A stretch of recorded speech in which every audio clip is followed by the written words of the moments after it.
Have you ever thought about how much money it takes to operate the city of Grand Rapids, or wonder where the money comes from? You haven't? Here's what to know about our budget.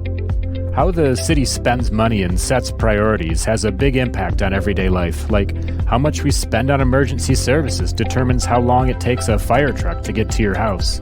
So where does the city get its money? We collect revenue dollars from several different sources. Grants, charging for services, and taxes are all common ones. Grants are reserved for specific purposes: emergency response equipment, youth training and employment programs, and housing assistance are just a few of the programs and services paid for by grants. You may be charged for services provided, and the money you pay as a fee goes directly to fund that service or program. Fees include parking, building inspections, and special events permits, to name a few. The city collects two types of taxes: property tax and income tax. Taxes can be similar to grants in that some taxes are designated for specific purposes. Property taxes fund things like park improvements and libraries, but most taxes are deposited into the general fund, which pays for many city services, such as public safety, street lighting, and city planning. The state also provides resources to the city from the revenue it collects. So now that we have the money, where does it go? The city's dollars are divided into a variety of different buckets called funds. The general fund is the largest, and it's used to pay for all kinds of city services.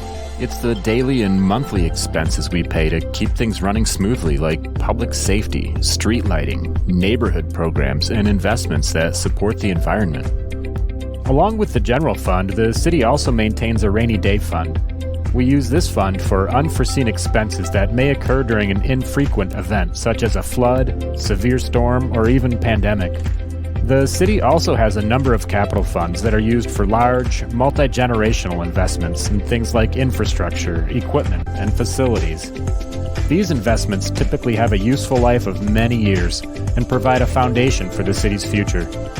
Specific examples include street projects, water and sewer mains, and fire stations. Enterprise funds are supported largely by user charges and maintain utility services that provide for safe drinking water and the cleaning of sewage and wastewater so we can return them to the environment.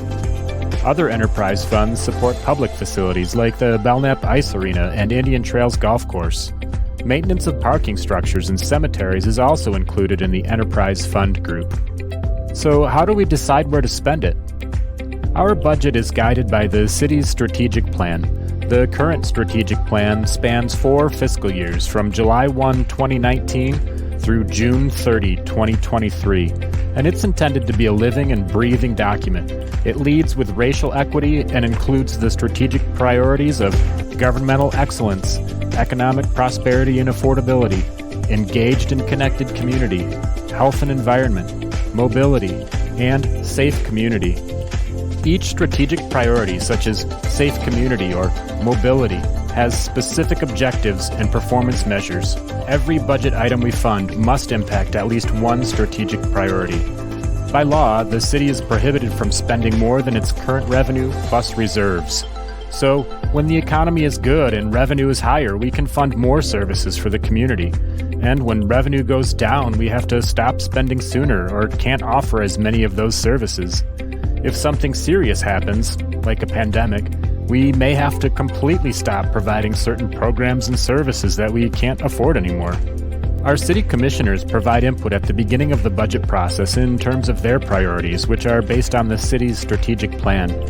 The preliminary budget is prepared and presented to the City Commission by our city manager in late April.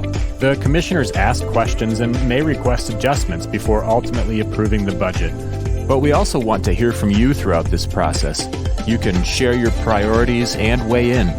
Provide your input by visiting grandrapidsmi.gov/budget.